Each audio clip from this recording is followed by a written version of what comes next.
നമസ്കാരം.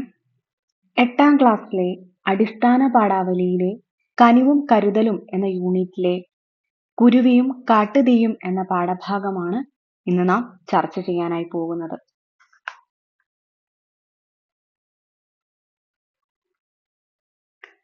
കുരുവിയും കാട്ടുതീയും.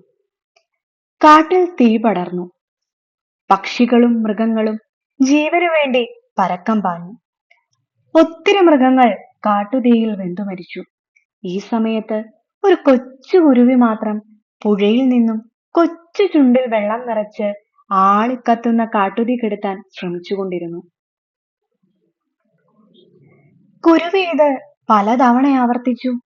ഇത് കണ്ട മഴദേവൻ കുരുവിയെ പരിഹസിച്ചുകൊണ്ട് ചോദിച്ചു, "നീ എന്തു മടയത്തമാണീ കാണിക്കുന്നത്? ഇത്തിരി പോന്ന നിനക്ക് ഈ കാട്ടുതീ കെടുത്താനാവുമോ?" കുരുവി പറഞ്ഞു, "ഈ കാട്ടുതീ ഒത്തിരി പക്ഷികളുടെയും മൃഗങ്ങളുടെയും ജീവൻ എടുക്കുന്നത് കാണുന്നില്ലേ? അങ്ങേക്ക് ശക്തമായ ഒരു മഴ കൊണ്ട് ഈ കാട്ടുതീ അണയ്ക്കാം. ഞാൻ എനിക്കാവുന്നത് ചെയ്യുന്നു." ഇത്രയും പറഞ്ഞ് കുരുവി തന്റെ ജോലി തുടർന്നു, തീ തന്റെ ജീവൻ ഒടുക്കും വരെ.